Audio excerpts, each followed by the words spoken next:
শালা ইটটা কোনখান দিয়ে যে বুঝাই, এধার দিয়ে মনে হয় বুঝিলে ভালো হবে। না না না না, মনে হয় এটা দিয়া বুঝাই।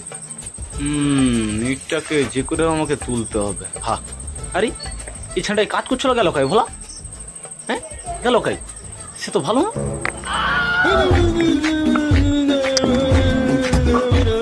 আরে ভোলা, তুই কাজ ফেলি দেখে এটি বসে আছো, কি ব্যাপার রে? এই একটু ব্রেনকে রেস্ট দিচ্ছি।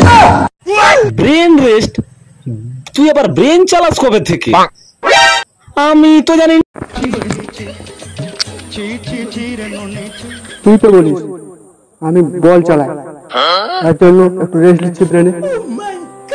আমি তো ইট কোথায় বসবে প্ল্যান করছি। আমি তো ইট বয়ে আনি। আমি না থাকলে হরি হতো না। আমি না থাকলে ঘরেই দাঁড়াতো না। মিস্ত্রি মিস্ত্রি মিস্ত্রি দেখলু ভাই ছো তুই আমার প্রাণ বাঁচালি রে ভাই। আমি মিস্ত্রি নয়, আজ থেকে তুই মিস্ত্রি। মিস্ত্রি লেবার ছাড়া মিস্ত্রি অচল, ধন্য লেবার। ভাই ভিডিওটা ভালো লাগলে লাইক কমেন্ট শেয়ার করে আমাদের পাশে থাকবেন নতুন নতুন ভিডিও দেখতে। রাজা ভোলা কমেডি।